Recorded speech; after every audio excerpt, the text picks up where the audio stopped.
You know, I've been fishing Lake Fork literally since the week it opened. Spent more hours here than probably any lake in my entire life. Just about the time you get to thinking you know it all and you fished all the stumps and all the good cover and the timber and the fishy looking water, you learn something that rocks your world. In this week's show, we're going to pass along a little information that's brand new to me and could unlock the secret for the biggest bass of a lifetime. It's going to be a lot of fun and a little bit mysterious. Hang in here. This is Fox Sports Outdoors.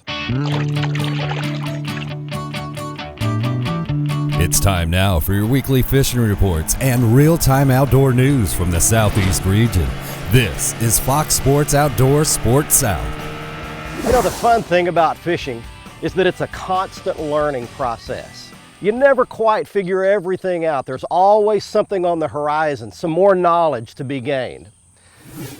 Last year and this year, a bunch of professional anglers came here to Lake Fork for the Texas Bass Classic, and they wore the huge bass out, all of them.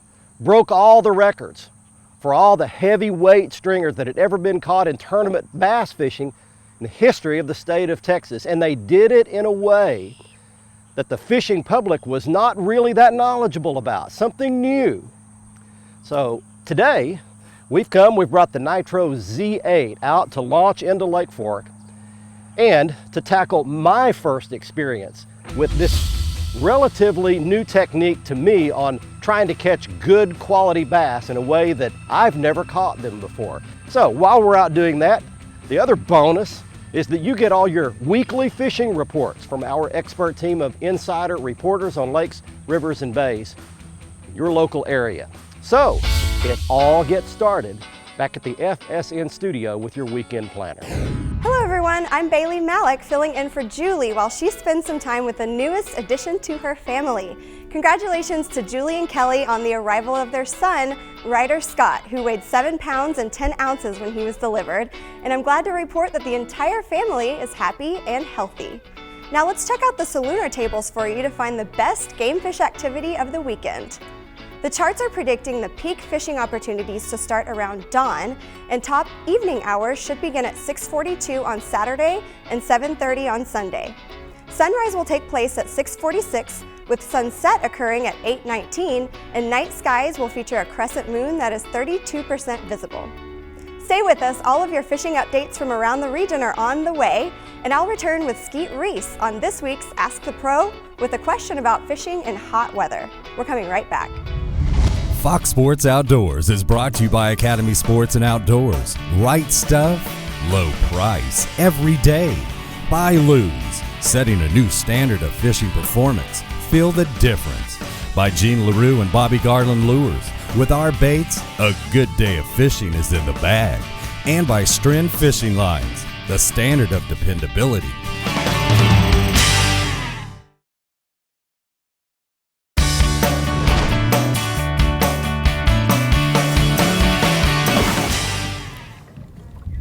There's one. All right, he's on. Coming up to jump. Not a monster, but a start. Anyway, got the back hook. All right, and a fatty too. Look at the belly on that bass, will you? Good cow. Man, look how fat that fork bass is. Hey, welcome back everybody. Well, we've made it out, and we're out doing the mystery deal. And there's part of the equation right there, a big, giant crankbait. And that is a big, deep diving daddy. That sucker will go 20 feet deep. And that's just a chunky slot bass here at Lake Fork. Not a monster by any stretch, but he is doing the correct thing, and I'll explain what that is. What we've done is come out basically out in open water, and we're fishing underwater humps.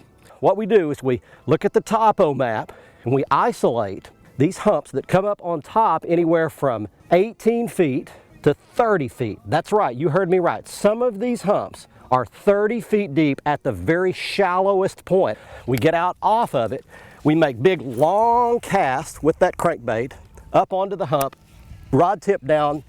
We grind it down till it gets in the correct zone, which is as deep as it's going to get. And then we just slow, steady crank it, and we grind that crankbait down deep right on top of these humps. Now, I'm going to talk some more about the finer points of some of this, some of the keys to catching the fish, to finding the fish on the humps, and then how to make them strike and catch them. We'll talk about that some, but that gets us started. Got a good bass going. Let's get you going with some fishing and lake reports from where you live. Hey guys, everybody knows that Stormer is the industry leader in foul weather gear, but what you might not know is they also offer top-of-the-line performance wear, such as these long sleeve shirts, caps, and other accessories. It's moisture wicking material, it's UV protectant. Go to stormerusa.com and figure out how they can show you how to control the elements.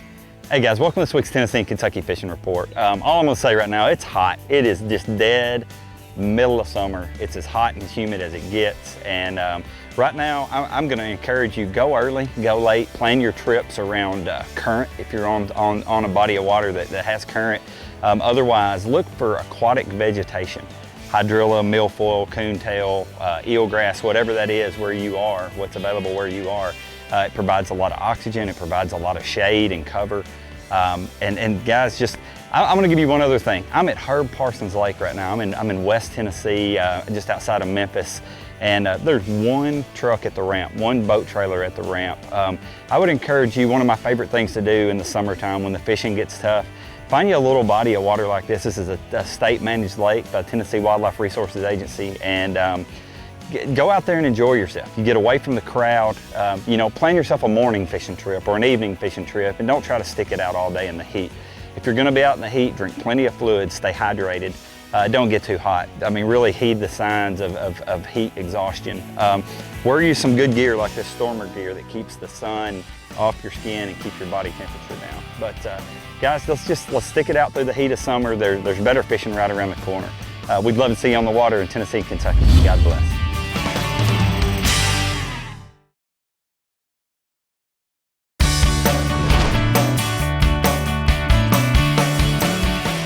Hey, welcome back everybody. We're still out here on Lake Fork today, and I tell you, I've been hooked up for a little while here with this fish, and I don't know what I've got, but I've got a fish on here out on this deep hump.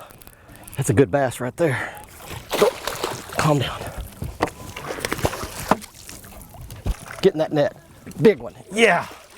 All right. We're out here on top of a hump that's 20 feet deep on top, falls into 40 feet all the way around it.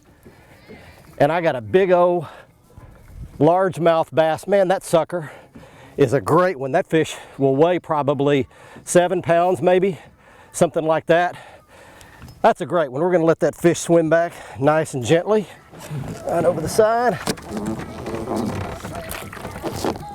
I fought that fish for a long time.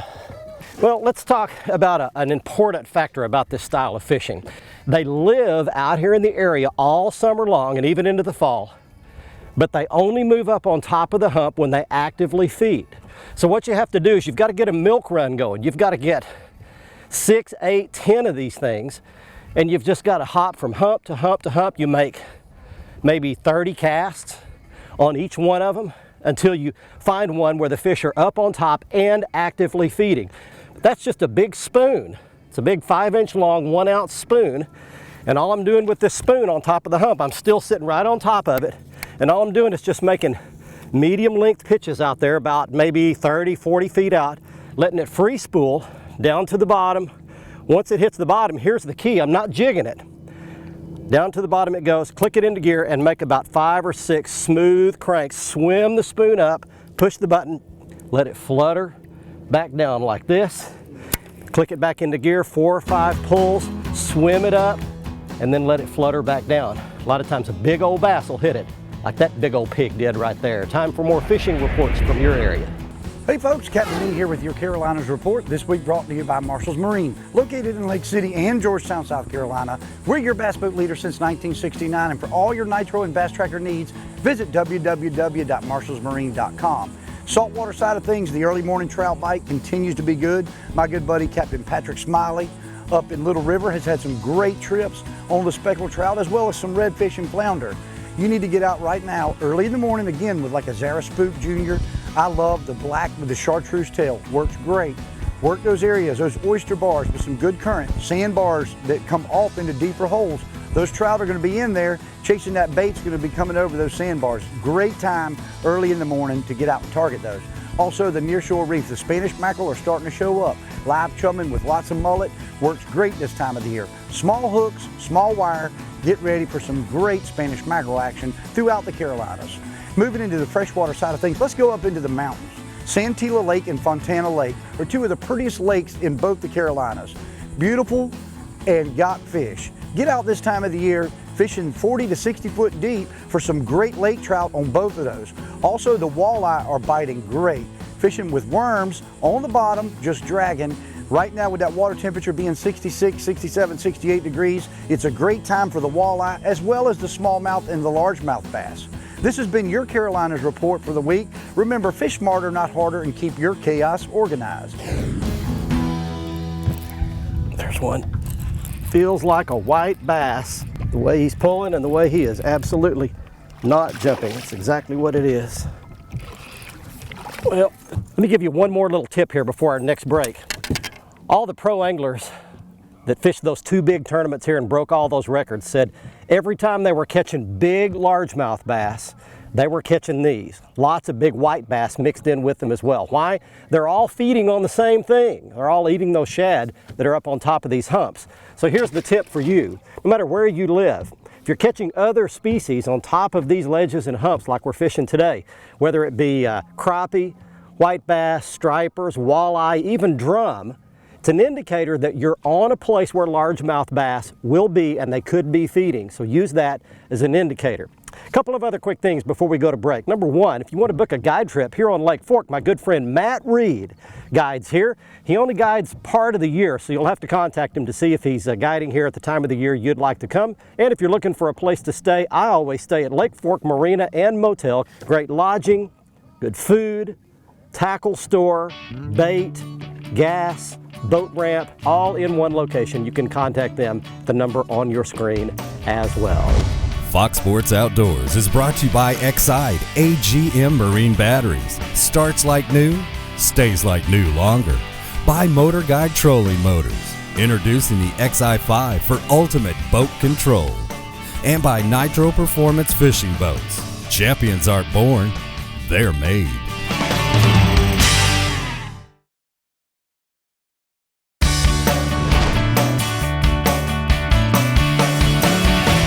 Hey everybody, we're on Lake Fork, Texas today, demonstrating a technique that could very well mean the biggest bass you've ever caught in your life. We're talking about fishing deep humps and structures in the summer and early fall for big largemouth bass. And one of the ways that all the pros that caught those fish did it was by using a strolling technique. Now, the pro tournament circuits, what they cannot do is troll with either the outboard engine or the trolling motor. But what they did do was made a big long cast with a crankbait, push the button on their spool, turn on the trolling motor and reel off a whole bunch of line, stop the trolling motor, put that reel into gear and then crank the crankbait across those underwater humps and ridges. Now, when you're not fishing a tournament, you can stroll along. I'm using my Motor Guide XI5 and I'm just strolling along here, pulling the crankbait behind the boat. Now, I used that technique when I came here a day early to do some scouting before the actual television crew got here. I was using my little GoPro camera, and I did manage to stroll up one good largemouth bass. I actually hooked this fish in the lower lip and then also in the side of the gill, and he didn't fight very hard. But again, using the trolling motor, you want to go about 1.4 miles an hour is the perfect speed. On your Lowrance HDS unit, you can set it to show you speed over ground and it'll show you the speed you're going. Right now, it's time for more fishing reports for you. This part of the program is brought to you by Georgia Charter Fishing on St. Simon's Island. If you're looking for a family fishing trip, or you're after a world record redfish, giant tarpon, or big sheepshead, Captain Greg Hildreth will make your fishing trip one to remember. Welcome everyone to the Coastal Fishing Report. Tarpon fishing has really turned on along the southeast coast of Georgia. Captain Greg Hildreth is getting plenty of fish using live pogies, dead pogies, and around the pogie pod. These are Menhaden schools, fishes early in the morning. That St. Simon's area has been very, very good. Jekyll Island also has been very good. You got to find those bait pods. You want a good rolling tide. and get into near those bait pods, near tide line rips, drift and chum. Greg also tells me that king mackerel fishing has been very good off the southeast coast of Georgia. Anglers trolling with live pogies are catching king mackerel. Over in Alabama, wind has been a real problem for a lot of anglers, but when you pick your days and get out on the mid-bay area, those structures, tall structures, they can be towers, they can be oil rigs, they've got a rock base or shell base to them, and there's been some good trout that are being caught around those bases. These fish are in 7 to 8 feet of water. Anglers are using live shrimp and just free-lining them with split shot. There's been so much wind and rain in the Alabama area. Mobile Bay is full of debris. There's weeds and there's logs and boards floating around, and that has been great for triple tail. These fish hit best when you spot the fish, get it back up tide, throw a live shrimp to them under a float or even a free-line shrimp. In Mississippi, it's triple tail too. Work the crab traps and the floating debris around the barrier islands, and there's plenty of small flounder still being caught along the beach areas of Mississippi. Well, that's it for the Coast of South. Get out on the water and take a youngster with you when you go. Thanks for joining us for the Alabama, Georgia, and Mississippi Freshwater Fishing Report. This update is brought to you by Gadsden, Alabama. One of Northeast Alabama's premier tournament bass fisheries, Gadsden, Alabama gives the angler everything you could need close by. Convenient boat ramps, hotels, and dining make the Coosa River and Neely Henry Lake experience one to remember. Now, as we enter August, the summer sun is still blazing across the deep south. That leaves about your only option for angling is to find where the fish are escaping from the heat. In southwest Georgia, try Walter F. George Reservoir on the Chattahoochee River just south of Columbus. Now, this lake's better known as Lake Eufaula on the Cotton State side of the river, but it offers good bass fishing even under present conditions. The ledge fishing for big bass is legendary here in the summer. You'll need a depth finder to locate these ledges out on the river channel, and what you're looking for is humps that drop from 10 feet down to about 30 feet, or junctions where old creek channels run into the river. If there's brush along these lips, it's even better. Now, a big crankbait cast out and retrieved is a proven tactic for catching these bass. The fish are usually in schools, so if you catch one, work that area hard, there's probably more. A big plastic worm or a jig and pig combo is another option for catching the fish. For some deep water fishing in northeast Alabama, the striped bass action at night on deep clear Lewis Smith Lake is good. You're looking for lighted docks, particularly the ones over deeper water. That light draws the shad to the surface and the stripers will follow them up. Bucktail jigs and jerkbaits in shad color patterns are what you need to be throwing. For some largemouth action over on Mississippi's Ross Barnett Reservoir, you want to be targeting the lily pad fields this week. Rubber frogs cast out and retrieved over the pads will draw some explosive strikes. Now, Pelahatchie Bay down near the dam has a lot of these pads, but don't overlook the ones on the east shore upriver above the State Route 43 bridge.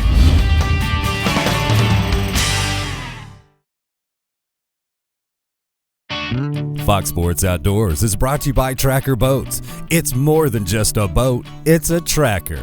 By Costa Sunglasses, see what's out there. By Mercury Marine, official outboard of Fox Sports Outdoors. And by Lowrance Electronics. Find, navigate, dominate. Welcome back, everyone. Let's get right to your Ask the Pro question for this week. Chris wants to know, what is the best technique for targeting bass in the hottest part of the summer? For the answer, we asked 2009 Bassmaster Classic champion Skeet Reese. When those fish go really deep during the summertime, probably my favorite way is a drop shot. Either 8 or 10 pound nano fill with a 6 pound fluorocarbon leader, a little 4-inch havoc worm, just dropping vertical over the fish.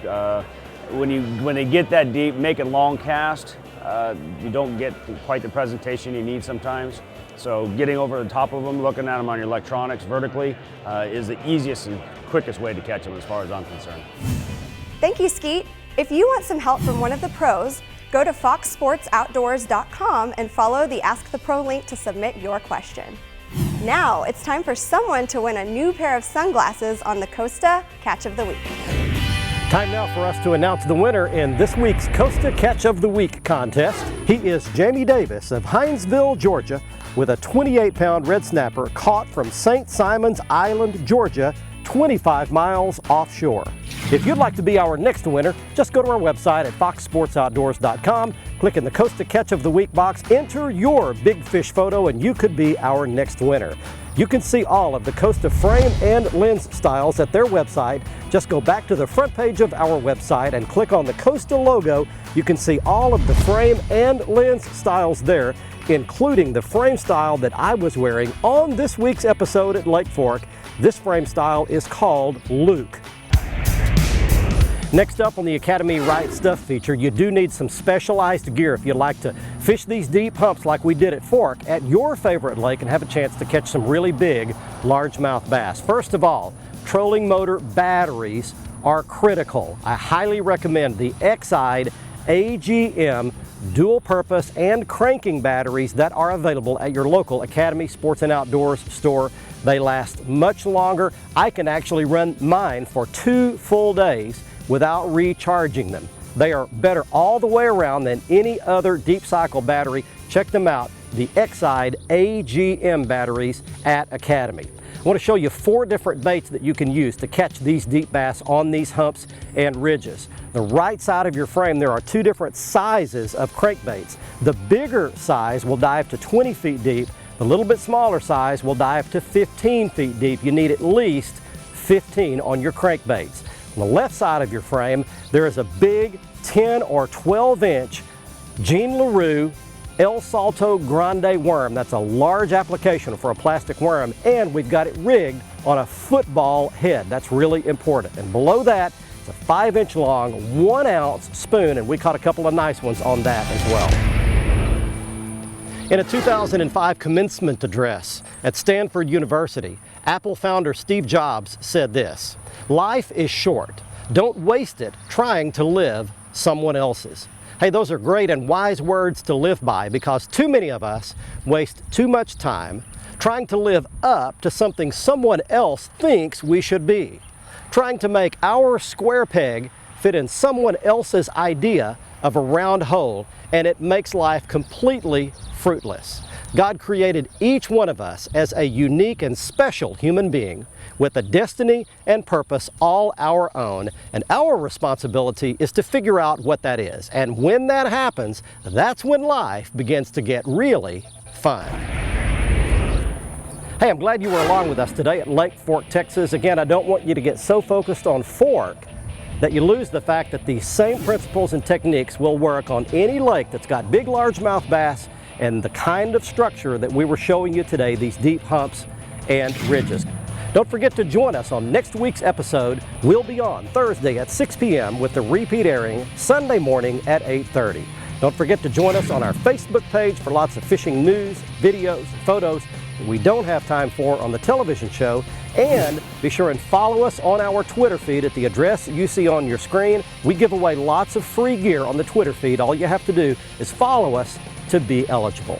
From Lake Fork, Texas, until next week, I'm Barry Stokes. Be safe, have fun. Bye-bye, y'all.